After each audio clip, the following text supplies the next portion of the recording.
The Love and Comedy Podcast.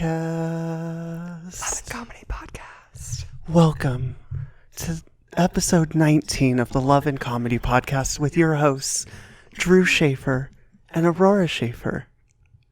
Our podcast is Aurora about Singh. love. Oh, I forgot. You're going by singing. No.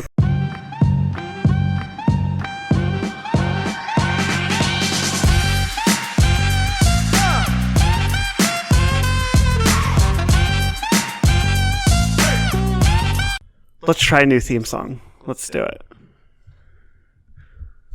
All right, I'm thinking Full House, 1990s sitcom. All right. Whatever happened to comedy? The local man falling in love and having some comedy. And then there was a woman who talked about her dog. Boop-a-doo, boop, boop, boop, boop. Welcome to the Love and Comedy Podcast. We are seeking a theme song writer, not a jingle writer. We're not a commercial. Yeah, we're who can write us a theme song and then record it for us? Yeah, we're thinking, like I said, 90s style. If you can do a Full House, we'll go to San Francisco and look at the houses that nobody can ever afford. Right. Well, someone can afford them because people are buying them. Yeah, it's not fair. Not us. Not us yet. Not us. So never will be. Yeah. Welcome anyway. Yeah. Anyways, welcome to the Love and Comedy Podcast, where two stand-up comedians talk pursuing love while pursuing a career in stand-up comedy. Not singing. Thankfully not singing. Plot twist. What's the plot twist? Plot twist is that your two comedian hosts happen to be married. But even bigger of a plot twist, they're married to each other. Twilight Zone. Mind blown. That's like M. Night Shyamalan did the Twilight Zone. Oh my God. Okay. So we're married to each other? Yeah, here we are. We're doing a podcast? What a hot take. We've been doing it for 19 episodes now? Oh my goodness. Yeah, this is the 19th. Yeah. And we're going to wrap season 1 at episode 20. Yep. And we have a special guest on episode 20. I hope that they don't cancel because then I'll just seem like a liar. Yeah, then next week we'll have to scrounge for something like, our big special guest. Our ice cream man. You know him. She's the cashier at Grocery Outlet Bargain Market. She'd be a good guest on the podcast. You know exactly what I'm talking about. I know the one you're talking about, yeah. I had her today. She was in a bad mood. I was like, oh. Someone probably stole. Probably. Anyways, we digress. Yes, episode 20, we're going to have a special guest. I'm so excited. But this episode... We have two very special guests. Who are they? Us. Oh my God. Oh, wait. No, then we wouldn't be guests. Oh, right. We're the hosts. Yeah. Okay. Oh. So what are we doing on this episode? We are answering more listener questions. So these are a lot of the ones that we got from so many people, or we get every time we talk about being a married comedian couple. So we haven't talked about them. We thought maybe at some point it would come up naturally, but now we're going to force it. Yeah, we're going to force it. And then also we're going to revisit a lot of these in season 2, which I'm thinking will probably happen in August, but we don't have a hot date for it. Yeah, we'll be updating with that final date. Yeah. So you will know. And yeah, we won't be gone for long, but there's 20 episodes in season 1 that when we're done, so you guys have a lot to listen to. Yeah. If you're watching this one first or listening to this one first, you got some work to do. You got some cashing up. But anyways, let's get started. Yeah, let's do it. Okay, so listener questions. We have a few listener questions, and these are just like random ones. They don't totally fit in a theme, but some of them might. Yeah, that's the thing. We didn't want to confine ourselves to just one theme of like, every question has to be about this. Because it's like, these are things that we want to talk about. For real. I'm really excited. Oh, also, we should mention, before we get into it, that there's a couple of other things that we need to say. One is, season 2, the format of our episodes are going to change just a little bit. Just a little bit. We're going to have more segments, more games with our guests to get to know them, and more hot takes. Ooh. On controversial stuff. Yeah. Wow. Pineapple on pizza. Uh-oh. As long as it's vegan. Yeah. Oh my God. Controversy. And then controversy. Why did I? When that would be like if Hershey made a controversy. Hershey, yeah. Is That's good. That was good. I got it. Thank you. I appreciate it. And then the other thing is we are recording live from the Comedy Spot. Did you just say recording alive? Yeah, that's what I've always said. Have you? Why have I not got it till now? I've literally said that on every episode we record Have here. you? I'm going to play these back. I'm going to listen and be like, she's been saying recording alive. Yeah, because we're not live, but we are alive. Oh, yeah, duh. We're not recording live. Yeah. We're recording alive from the Comedy Spot. From the Comedy Spot. Yeah, I've said that every single episode, and I'm surprised that you haven't noticed till just now. Yeah, no. And then when you said it, I even was like, this is live? Oh. Duh. Yeah. Who are we streaming to? But support the Comedy Spot. What are all the things?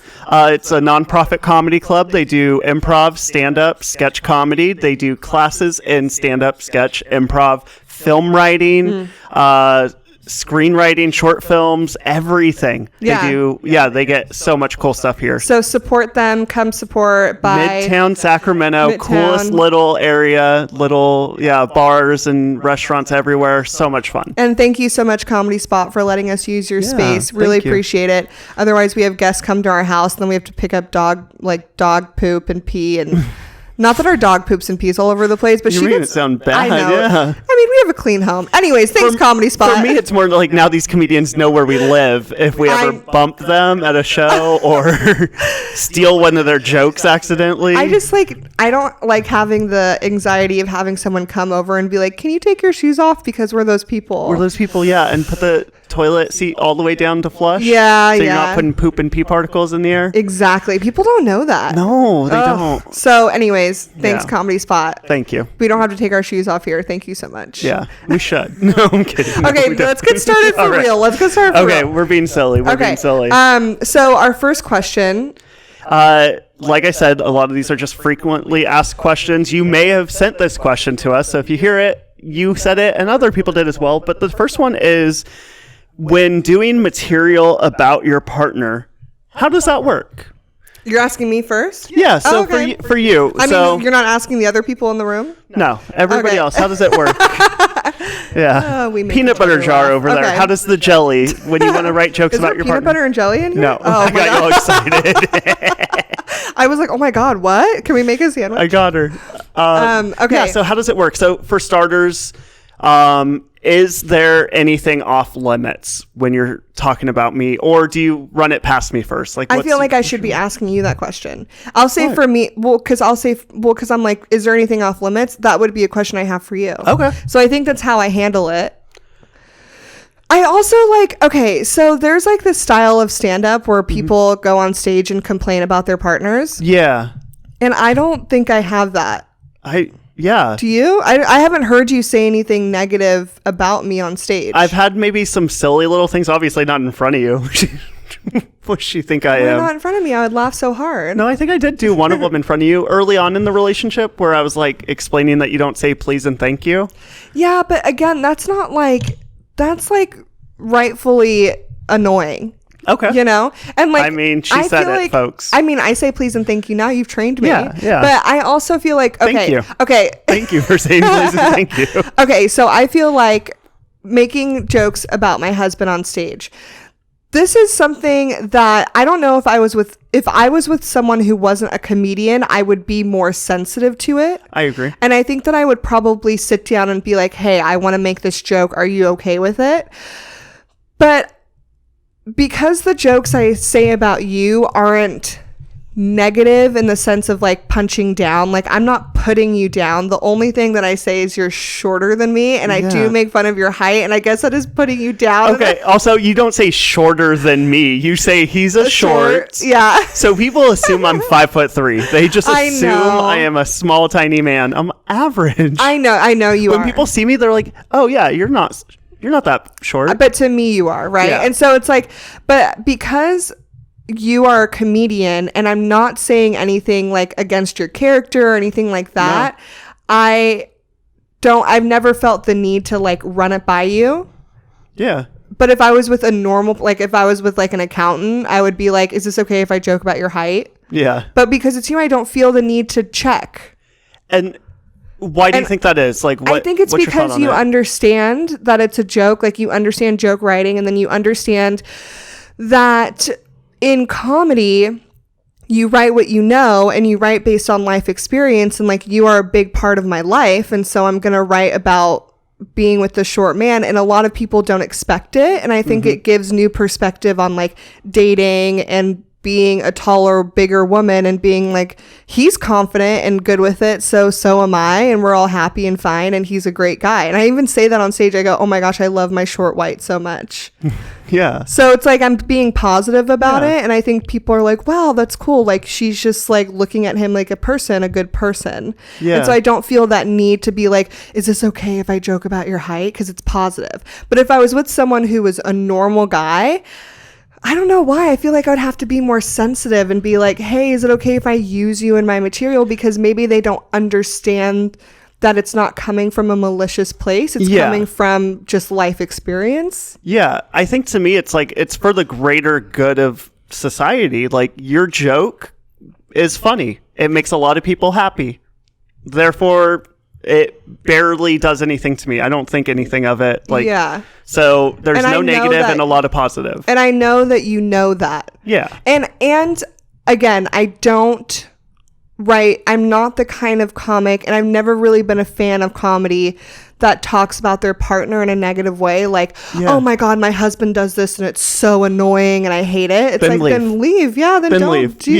Yeah. So doing jokes about my partner, doing jokes about my husband, I feel comfortable because I'm speaking my truth, and it's all really positive and silly, I feel like. I think, and if anything, it's like uplifting. I'm like, he makes up for the loss in height somewhere else, you know? So it's like, I don't know. So that's my take. I just do it because I know that it's coming from a good place and that you understand joke writing. Yeah. And for you, do you feel the need to run it past me first? Or do you think that your judgment on it, because you're not going negative, it's like, oh, I don't need to? I don't feel the need to run it past you. I do feel the excitement to run it past you. Okay. That's how I feel. Fun. Okay. Yeah. Because if I write something about you, I'm like, oh my God, this is so fun. Yeah. Let me tell them. Yeah.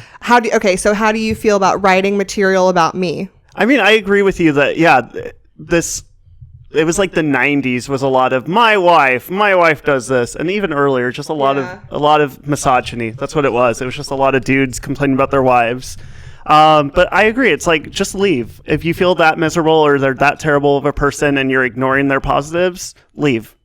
So for me, it's like, I don't joke about that stuff. And when I do, it's so playful that people know it's just like chill. And it's like silly. Like, oh, she makes fun of my height and I make fun of this. And it's like, okay, fair. It's like a fair relationship. You also don't really talk about me that much on stage.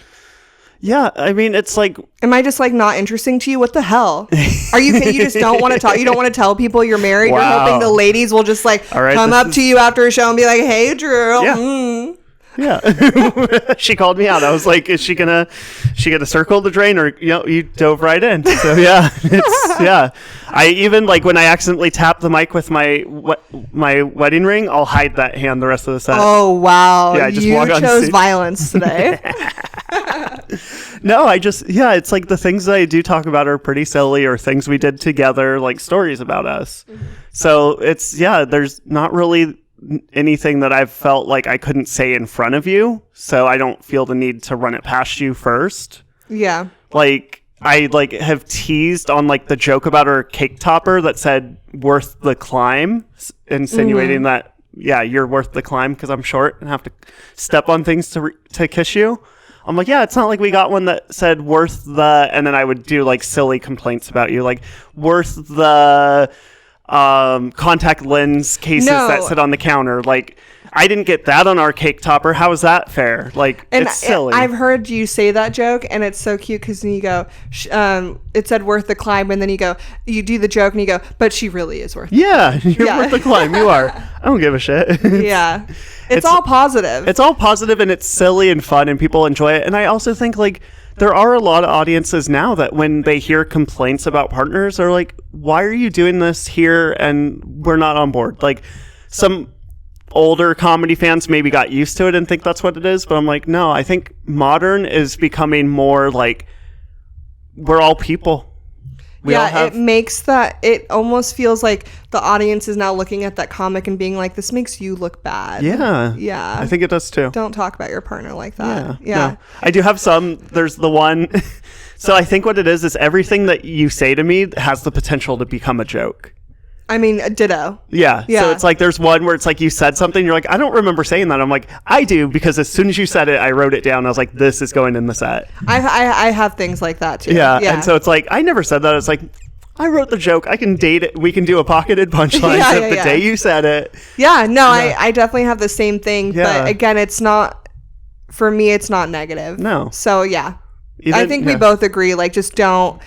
I feel like as long as you're like we talked about it earlier today, as long as you're speaking your truth, and you're a genuinely good person, then you can't really go wrong when it comes to writing jokes about your partner. Yeah. A lot of your jokes have to do with sexual stuff. When it comes to me, you do a lot of sexual stuff, and I think that segues into the next question pretty good. Okay. The next question is, how do you feel? Do you feel just as comfortable talking about sex stuff in real life as you do on stage? No, not at all. Wait. Let's both say our answer on 3, even though you just said your answer. Okay. Ready? 1, 2, 3. No. Okay, good. I was like, oh, look at that. We did it at the same time. Yeah. Not the first time we've done it at the same time. Ew. Okay, let's. Come on. See, we both just said no, and now we're both like, oh no, people listening. Oh my God. They want to know.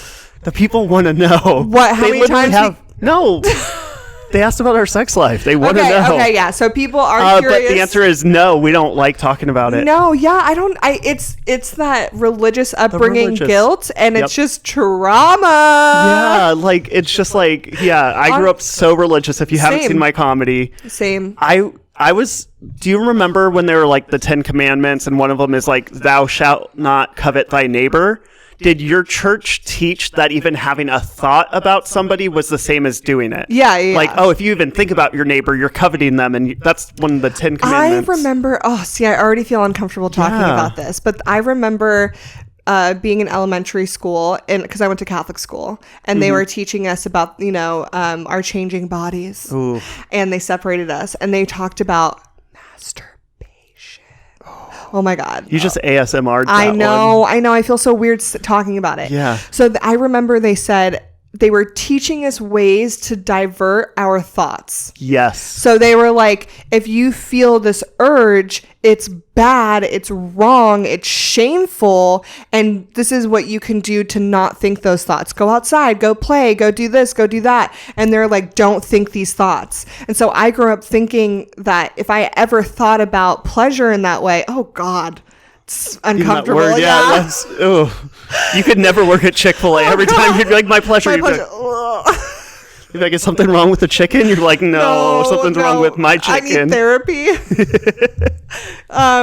So yeah, I think so, talking about it in real life, but then what makes it so comfortable talking about it on stage? It's like we get into a microphone and it's complete. We're like, when we shout it out to people, it's different. I think it goes back to, again, we know we're doing it for the greater good. We're doing it to make people happy, make them laugh.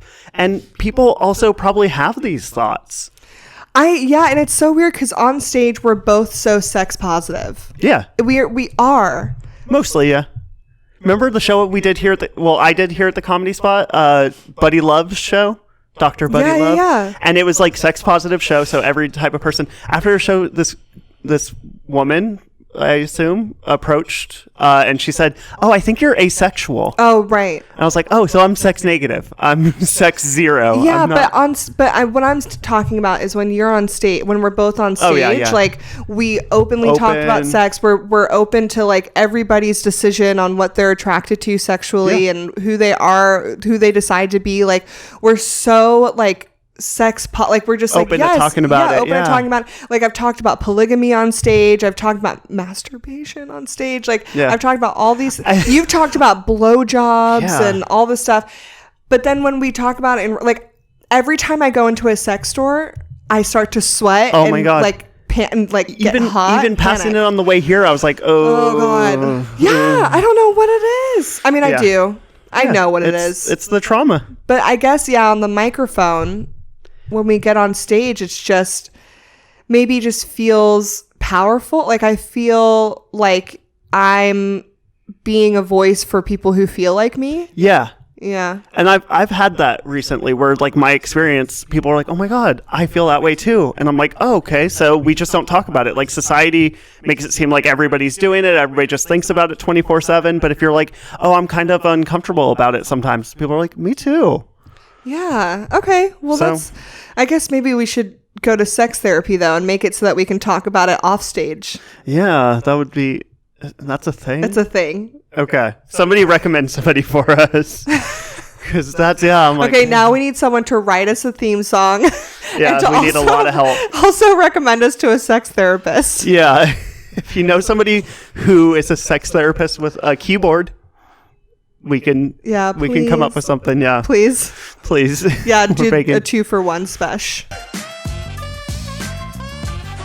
Another question that we get all the time, whether it's in person or online, is, oh my God, you're married to a comedian? Oh my God, you guys must just laugh at home all the time and just have so much fun. Laugh and laugh. Nothing ever bad happens to you. Ugh. No, obviously not. Not that. I mean, but let's let them know. Like, let's let them know. Let's let them know right now. Let's let everybody know. What is it like at our house? Do you think that it's laughing all the time? What do you think? What people forget or people don't know probably. Tragedy plus time equals comedy. Therapy. Oh, comedy. Therapy. Yeah, both. So, I mean, yeah, we're silly. I feel like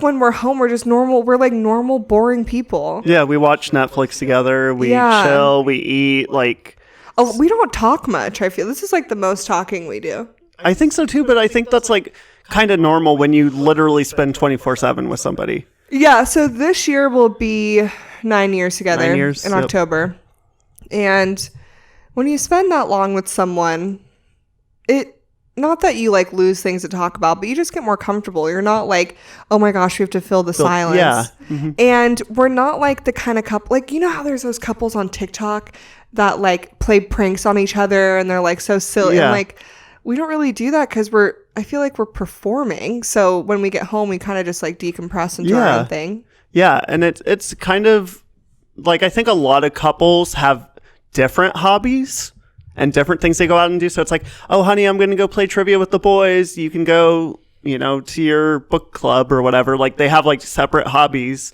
So they're away. But us, it's like, there's times where we're doing the same shows and people like to book us together, which is fine. It saves us gas money. Thank you. But it's just like, I don't know. I think because we have the same hobbies, it's not like we have, oh my God, I was at this event and this happened. It's like, no, I was standing next to you. Remember? I mean, we do have different, like I go play basketball and I play basketball now. I play basketball every day. I got a 3-pointer. I switched it. No, you did. And it was off a block. I blocked a shot. You did. Passed to somebody. Or no, I blocked it and I ran down and grabbed it. Drew was so happy. I was a one-man 3-point machine for one play. Yeah, you were. Yeah, I was. And you just learned how to shoot the week before. Yeah, so we're getting better. But I just feel like let's describe a day. Let's describe a Saturday. Okay, so we usually sleep in. A little bit, yeah. I wake up earlier. I am a morning person, and once the sun starts hitting, I'm like, okay, I'm waking up. And I will sleep until the next day. Yeah. So we're opposite in the morning. I will sleep for 24 hours. And there's like this... I am literally Sleeping Beauty, like the Princess Aurora. Like, I am asleep. She is, yeah. So you'll wake up early and then let's say it's like a normal Saturday. We're feeling great. We'll get up and then we'll go to Orange Theory. Yep. We'll go work out. Yeah. They're not our sponsor. They should be. They should be. So yeah, we'll go work out together. We'll come home, have breakfast, shower, prep for the day. And all this time, I mean, there's some days it's like, oh, that was a good workout. We're both feeling happy and fun and we're being silly together. And other times it's like, we're both asleep. We were out until 1 a.m. and somehow we got up at 7 a.m. to go work out. Work out. Yeah. And then sometimes we'll like go to my mom's house. My mom's like 10 or 15 minutes away. Yeah. We'll go there. We'll chill with her while we do laundry because we don't have laundry at our place. Yeah. So we can get free laundry. Yay. Thanks, But Mom. we do it. Yeah. Don't think we're the ones that are like, we do it like 80% of the time. Mom, here's a lunch. What? No. Sometimes we're like, hey, can you switch it over? Oh yeah, I mean, and then sometimes she folds it for us. I don't want her to. I know, I've told but her she that does. so many times. I know, but she does. She folds your underwear.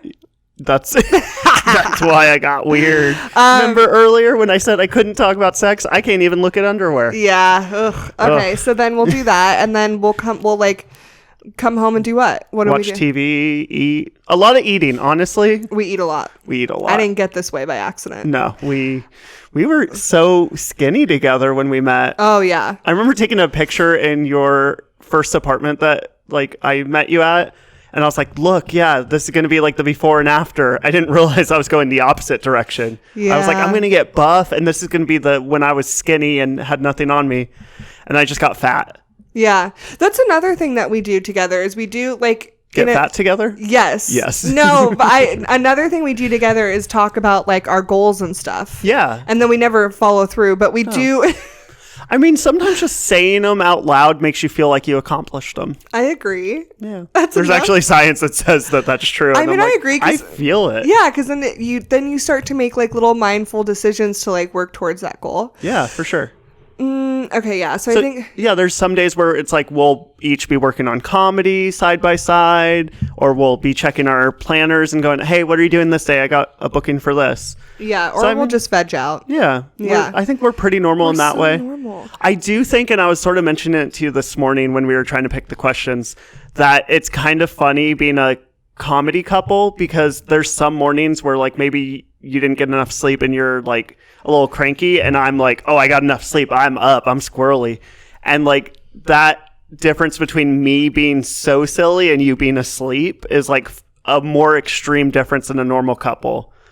Yeah, and I will wake up and Dr. Seuss you is what I call it, where I just start rhyming and just you're like, I'm not awake, I haven't had coffee, what are you doing? I'm like, I'm not doing anything.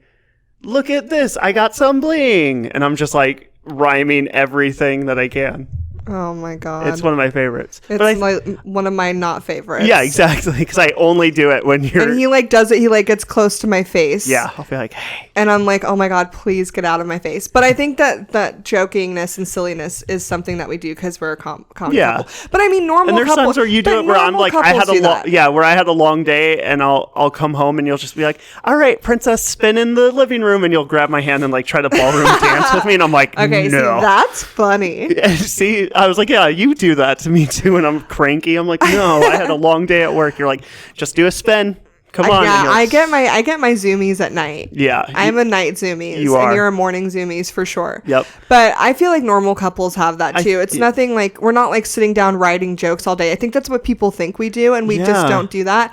The one thing that I like that we do that I don't think all couples do, and I think this is really important, and it's not just for comedy, like being a comedy couple, is that we try to, once a week, on the weekend, sit down and talk about our week. Yeah.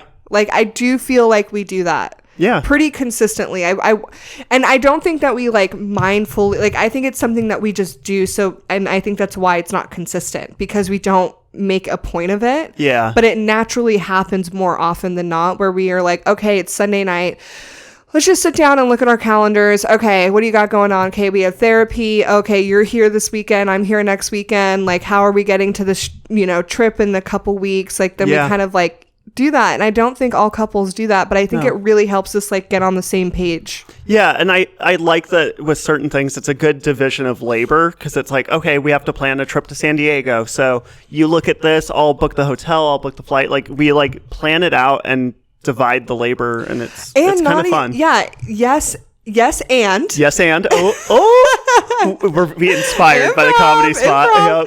Yep. Yes, and I think it also, speaking of division of labor, not even just like planning trips like that, but even like in the house, like, oh, okay, so Drew has a really busy week because he's working full time and he has to go to the Bay a couple times. So that means Aurora is going to have to pick up some of the slack at home with Lucy, our dog, or with the laundry or cleaning. Yeah. Or, oh, Aurora is going to be really busy this week because she has these auditions and this project and this project. So Drew's going to have to pick up, here and there. And it's like, division of labor, like you said. And it just helps us get on the same page so that I'm not like out doing auditions and all this stuff. And I'm like, I need clean pants, and you're like, oh my God, I didn't even realize, like, you know? Oh, I could have done laundry yesterday, but I forgot. Yeah. Whatever. I was like, I was doing self-care yesterday, and it's like, well, you know, then we can kind of be like, okay, well, here's your night where you get to do your own thing, and then I need your help here. And I feel like that communication helps us out. I think more couples should do that. I want to do that more often with you. Yeah, me too. I think it helps a lot. Yeah, look at that. We're a good, normal couple. I know. We're actually a really good couple. All right, I didn't want to brag, everybody, but we are the best couple. And that's why you listen to our podcast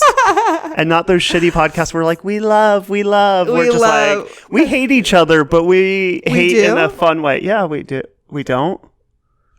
All right, everybody. Right as I was about to say we were the best couple of all time, I found out we're not on the same page. Aurora loves me. We just talked about how we're not that couple that says that we hate our partner. No, we don't say it. We just do it. Babe. Our therapist is so proud of us too. It's hilarious. I know. She's like, you guys are doing such a good job. And like, we're like, we are. Yeah. Okay, star students. We're so competitive though. I feel like part of it is competitiveness. We're like, yeah, are we the best? Yeah. Are you proud of us or are we the best? Yeah. That's what we want to know. Yeah. She's like, I can't divulge other patient information. We're like, but you can nod. Yeah, you can nod. Are we the best? Are we the best? Give us a little. Yeah. I mean, if she listens to our podcast, then we're the best. So let's make sure we tell her this week. I definitely don't want any of our therapists. I don't want my therapist or our therapist. No, I don't want that. Why not? Because then they're going to bring it up. Oh. I heard you talk about this. You guys need to, you know. No. I don't know. No, I sent my last therapist so many videos and he never watched them. I was like, dude, do your homework. Like, I think you're making so much money. You should spend 5 minutes seeing my jokes. Well, your last therapist wasn't the best anyway. No. I think the weekly check-ins is a good segue into our next question, which is, how do you stay organized? How do we stay organized? So step number one, and something very fun. I'm such a tech nerd, and I love stuff like panic.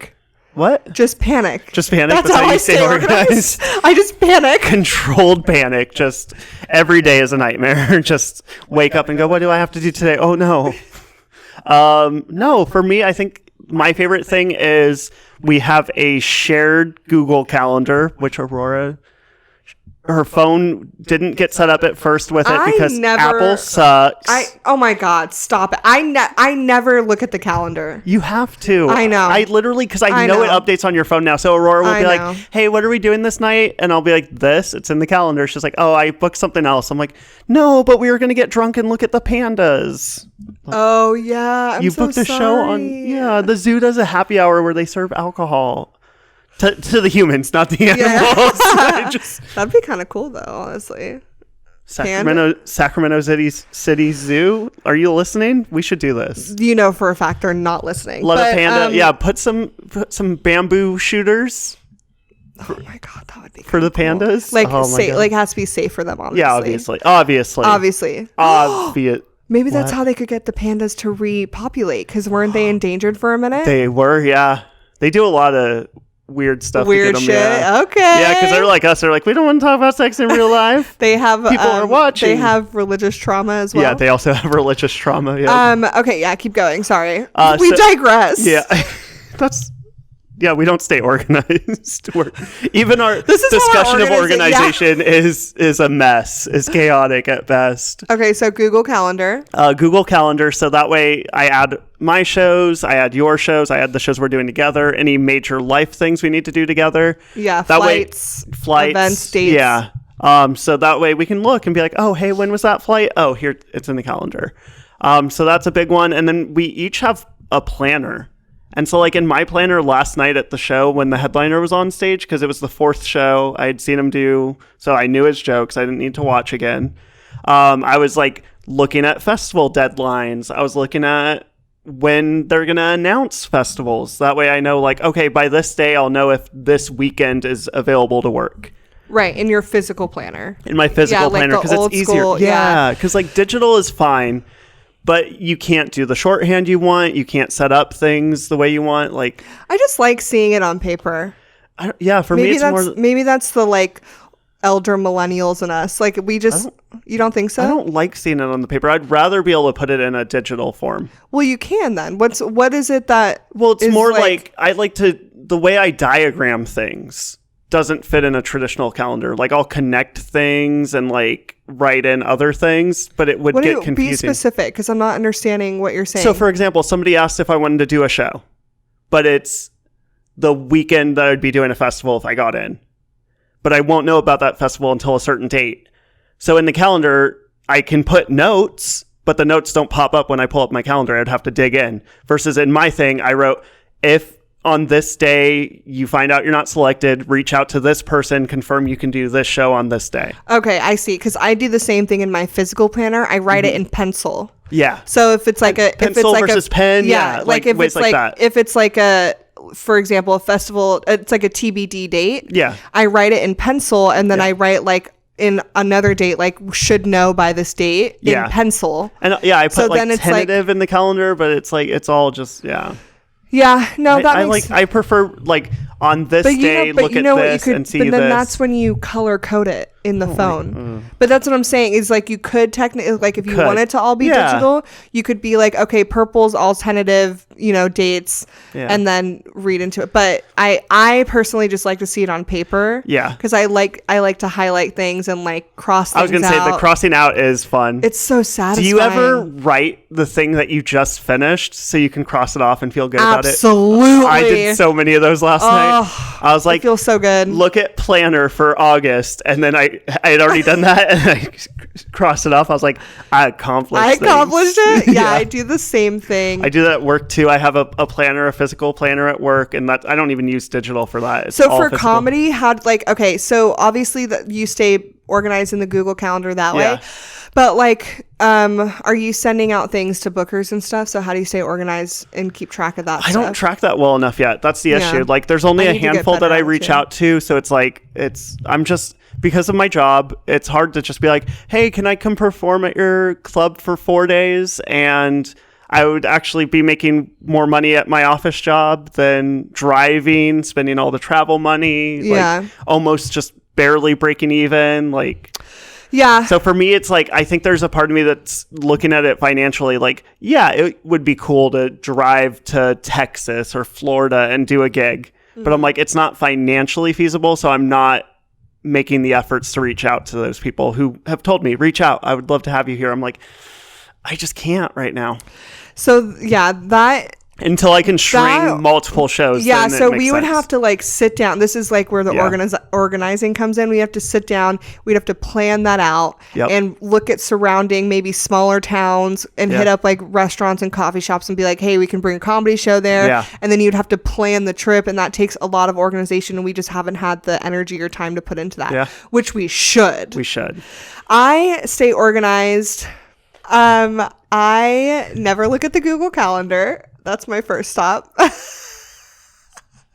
I stay organized by my paper planner. This is a really weird method, but I have this the like, not the notes app, but the like task app in my iPhone. Let me see what it's called. Actually, I have Android, so I don't. It's my mom. Is it like a checklist? Oh, it's called Reminders. Okay. It's a Reminders app. Okay. Oh, okay. But yeah, you can cross it off when you finish it. Yeah, you just like boot. Oh, boot. Yeah. Oh, see, I can already... add doc... Okay, all right, don't put it away. She has ADHD. She will sit here and cross everything out before... So I have this reminders thing, and I have like this running task list. So anything that I'm like, oh, I need to write this in my planner, I just put it in there, or like things that are like immediate, like, oh, laundry, clean. I have something in here that said like Winnemucca magnet to just like follow up on the magnet, because we need to get a magnet. We collect magnets from every place we go. We do, even places like Winnemucca. And we forgot to get a magnet, and I was like, no. So things like that, I put in there, and then when I sit down and look at my paper calendar, I add those tasks into the paper calendar, and then that's when I can like physically cross it out when it gets done. And then I can plan out my week. I just got a appointment book to help me plan out my days more, because what I do is I'm like, okay, here on Monday, I have a list of all the things I'll get done Monday, Tuesday, list of all, and so on and so forth. Right. And then, sometimes I just don't get it done because I don't prioritize my timing Like, ooh, we're bringing back that again. Yeah, prioritize it. Prioritizing. Not that I didn't have time, I didn't prioritize it. So now I got an appointment book that I'm going to start using, and I can actually write down like hour by hour, like minute by minute, and be like, okay, here's where I can get this editing done, and here's where I can do a break and self-care, and then here's where I eat, because sometimes I don't eat. I forget to eat because I'm like so focused, or I sit on the couch and do absolutely nothing. I think I have ADHD. Yeah. I also like when you're saying that, it's like your life and your comedy, like you have to treat it like you're the CEO of a Fortune 500 company. That part. Like people just are treating their lives like it's just a random job. It's like, no, it's like if you have the attitude of you're the CEO of this top company, you're going to act that way. And also I have been thinking about it more of like I am the employee and the CEO. Okay. Right? So if I'm the boss, I expect my employees to get things done in time because there's deadlines and there's things that we need to accomplish, right? Like being in sales, you have to hit certain numbers by a certain time, and then you have to check in and see if you hit those numbers. So if I'm the boss and the salesperson, if I check in and I don't hit those numbers, what happens? I get written up. Yeah. You get written up, then you get fired. Yeah. Right? So I have to look at it as being like, okay, here's the deadline to get these things edited and done. Here's a deadline to get this submitted or whatever. Okay, employee, plan out your next couple days to get it done by the deadline. And then the CEO, also me, is going to check in and be like, okay, is it done? Great. It looks like a great project. Congratulations. You got it done. Boom. And then every time you reach that mark and you become successful, you get promoted. And that's how you get, like in life, that's like what happens is you get rewarded for your hard work. And that's what happens when you get stuff done. Yeah. So I do the reminders list. I do the calendar, physical calendar. And then we've slowly started outsourcing some like little things around the house that allow us more time to put into ourselves. Like we do have like a housekeeper that comes once a month that helps clean. We multitask when we do laundry, things like that. Yep. I also make sure I write everything down to stay organized, because if I don't write it down, I will forget about it. Yeah. That's pretty much it. Yeah. We have one more question. One more question. And it's something I think we've had a lot of discussion about as well, and people always ask. And it's when we share an experience, who gets to joke about it on stage? Okay, you go first. What's your answer? My answer is whoever tells it funnier. Damn, that was my answer too. So I get to tell it then. Because I said it first, so that means, okay. Yeah, yay, okay. No, so... Don't act so excited because I gave you permission to do something. Yeah, I will.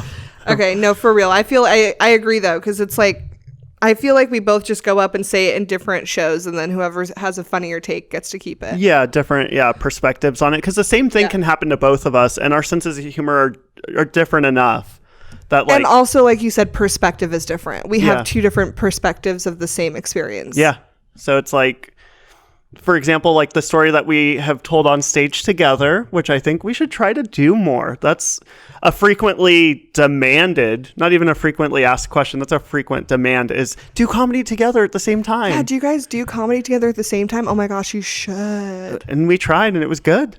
I know, it actually went good. Really well, yeah. But it was, we were at the Denver airport with something that was legal to buy in Denver. Mm-hmm. And illegal to take on the plane out of Denver. Yeah. And so the story of you being the person who had it with you and me. So like that. Oh, go ahead. And me. So Aurora was the one who had it in her bag and wanted to get rid of it and had to talk to TSA. And I was in the middle of a full pat down because I lost my driver's license on the flight. So that's a perfect example of how we had the same experience, but different perspectives and different like amounts of fear. Mm-hmm. The only issue that comes up, so to answer the question, I definitely think it's whoever tells it funnier gets to keep it. Mm-hmm. But it's also fine if we both tell the same story because the perspectives are different. Yeah, as long as the punchline is different and the like moral is different, I would almost say. Like, and as long as we learn different things. And like you said, we have different styles of comedy, so us writing the same punchlines is going to be pretty rare / impossible. Yeah. In fact, even if we were to tag up each other's stories that we told differently, I still think it would be super different. I think so, yeah. The only issue that we would run into, which we haven't ran into yet, is telling if we're on the same show and we tell the same story. Because then they know the ending. But that hasn't happened yet. No. It hasn't. No. Why do you think we don't? Maybe I personally haven't really talked about shared experiences on stage that much. I know. Thinking about it, it's like we have a couple little things we've said, but yeah, it's rare that it's something we shared together. Yeah. Why do you think we don't like dig into that? And like we both scratch our heads. Yeah. We're like, I don't know. I mean, I think maybe, I don't know. I want to get deep and like psychological with it. Maybe in those moments, the burden of making it funny feels split between us. So we're not working so hard to make it funny. Like when I'm by myself, I'm like, it's 100% my burden to make this funny if it's a funny situation. Versus like almost the bystander effect. If it's both of us, we're like, okay, well, yeah, Aurora will probably write something about this, so I don't need to.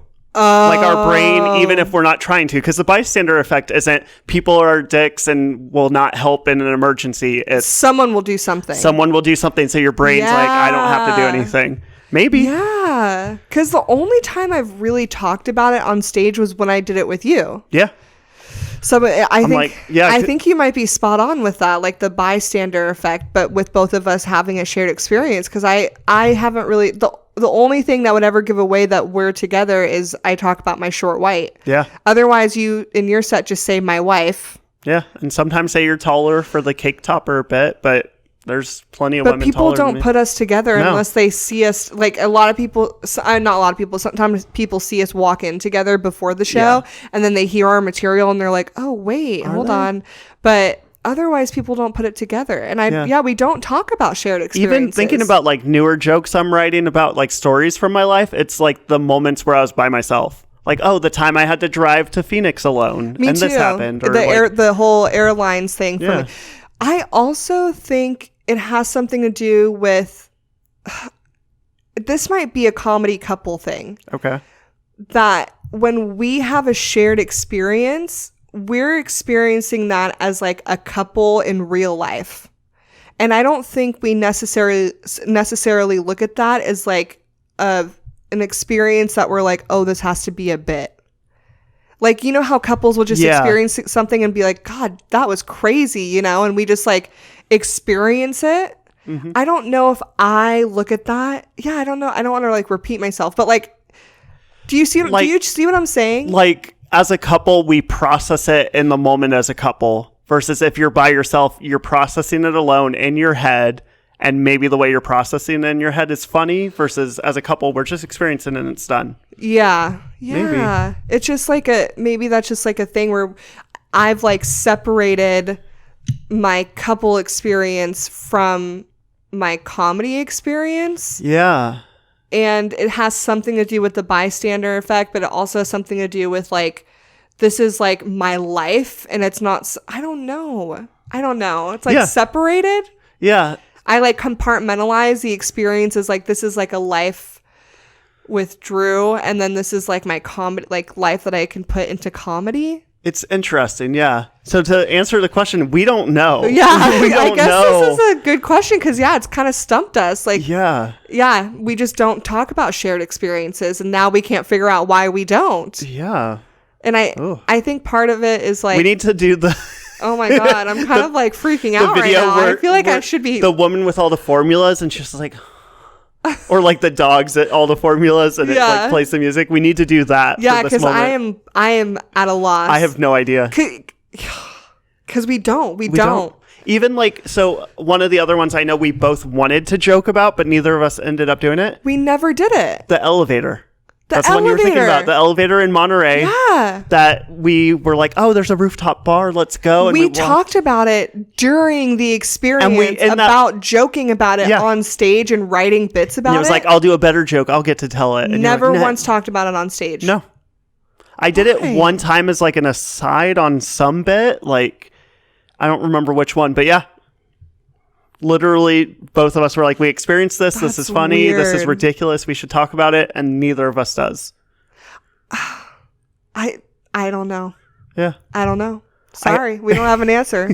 Well, the answer is we don't talk about shared we didn't even know what the answer was, apparently. The answer is now we're realizing we don't talk about shared experiences. Yeah. And we have no idea why. So, yeah. What I'm hearing is to be better comedians, we need to be apart. What? Yeah, because if we share experiences, we'll never have anything to joke about. Okay, well, don't be dramatic.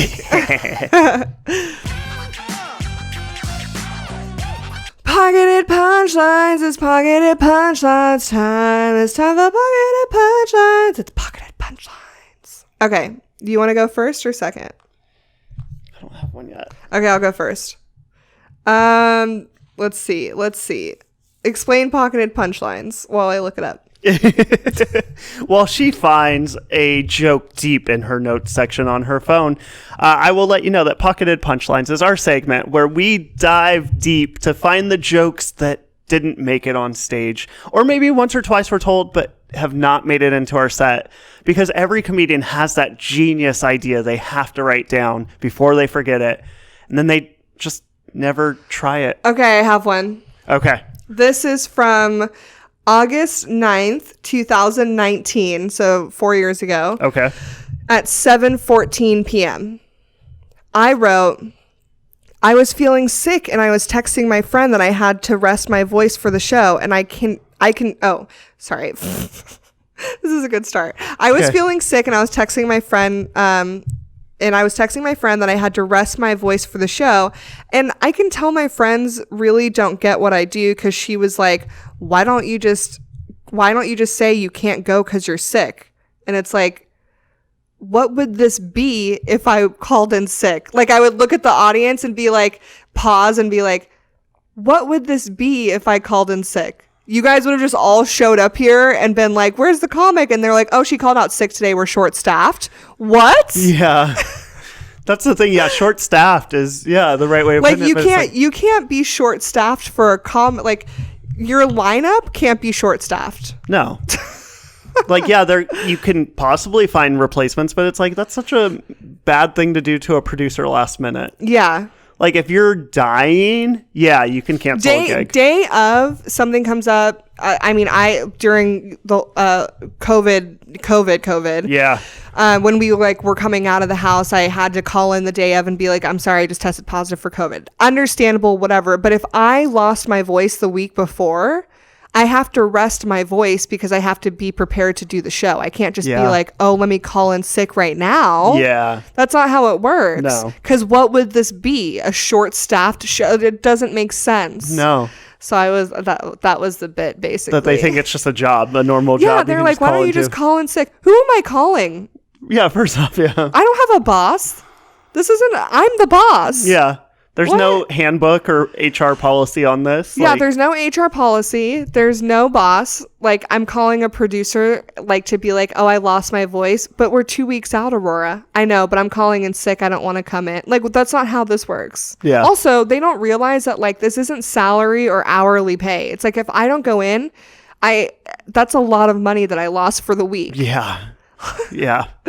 So that was it. Okay. I feel like it could become something. People don't understand what we do. Yeah, I think playing into all the aspects of comedy that are a job but aren't like other jobs. Right. Like, we can show up late-ish.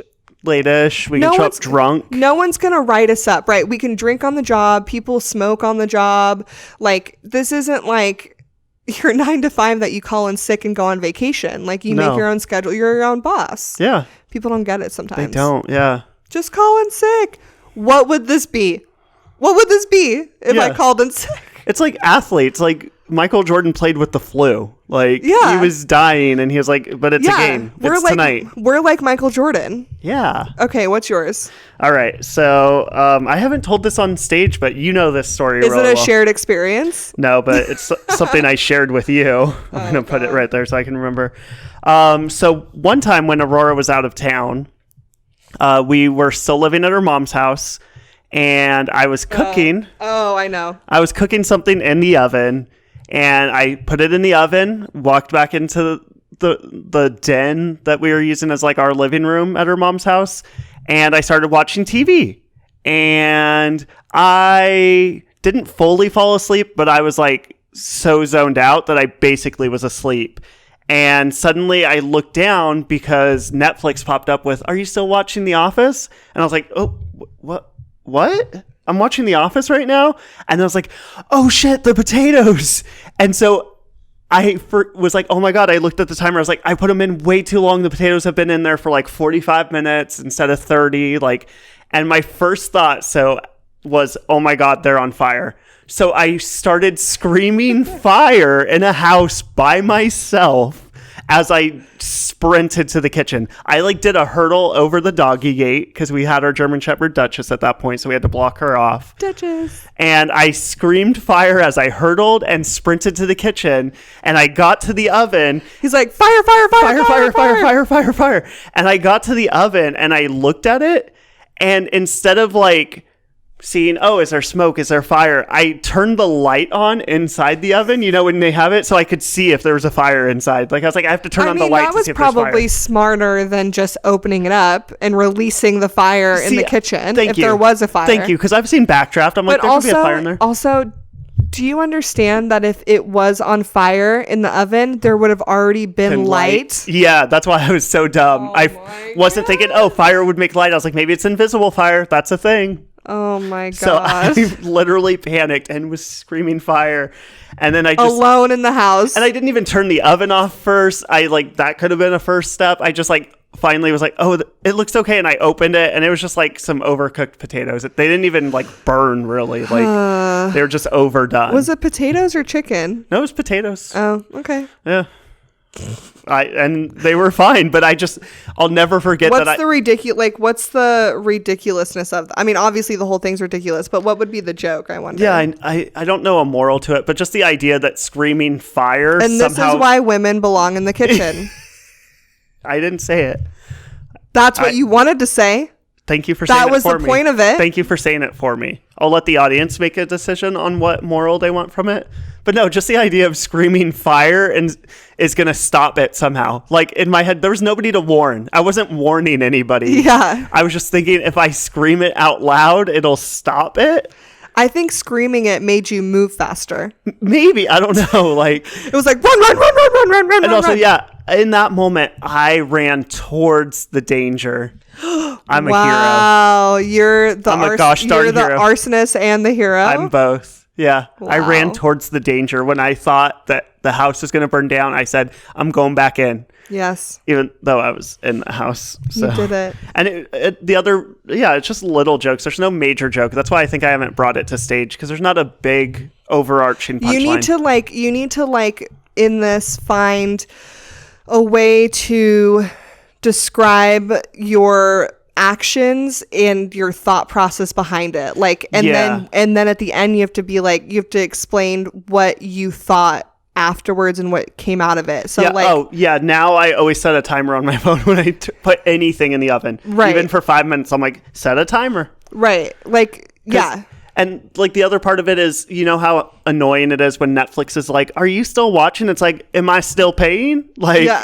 You don't get to ask, okay? Yeah, but also thank God it did, because that's what snapped me out of my, I was zombie mode, just watching TV, half asleep, and then suddenly it stopped. And when the sound changes and your brain's like, something's different. It was just enough. Yep. Ugh. Just enough to make me go, wait, what is it? What? Yeah, you just have to really you need to go beneath the surface. Yeah. This is something that's why did you choose to start yelling fire? Because in your mind that was that'll make him move faster. Yeah. It'll scare the fire. Yeah. I don't know. I don't know what I was thinking. That's why it's so funny. Or maybe you heard like, women when they train women, if something bad's happening to women. Yeah. What are we supposed to yell out? Fire. Fire. Because if we say anything else, no one gives a shit. Yeah. Which is terrible. Terrible. But yeah. So maybe your subconscious mind was like, this is help. bad. I need help. I need fire, help. fire. But except it actually was fire. Yeah.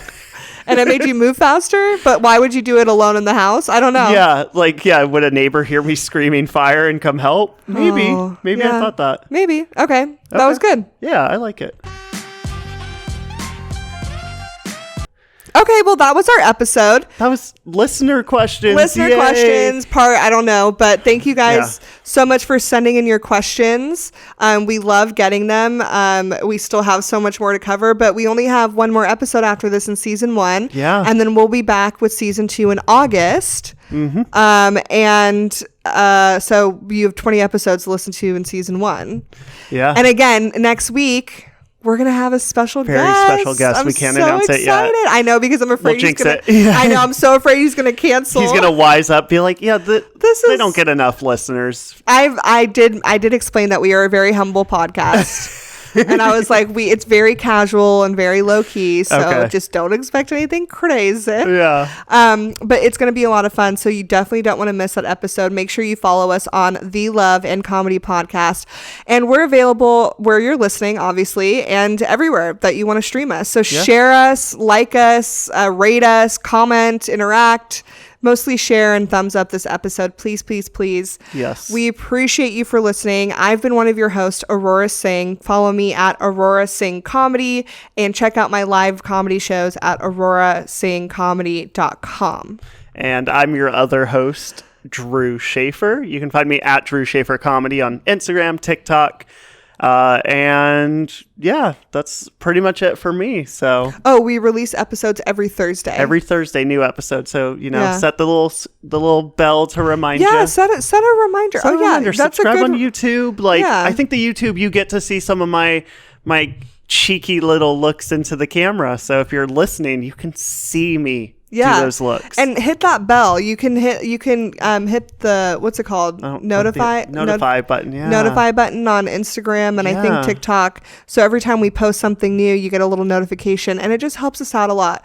What's the point of this pod? What are we trying to do here? We're trying to help people who are looking for love advice. We're trying to help people looking for comedy advice, and we're just trying to make you laugh and have a good time. And we want to share the joy, and we want people to listen and get a behind the scenes look. And then we also want people coming into comedy and the dating world to hopefully get something out of it in a positive way and a positive outlook, because it's so easy in comedy and in dating to become jaded. It is in both aspects. So we want you guys to see positive look in what we're doing, and we appreciate the perfect couple. Oh my God. Okay.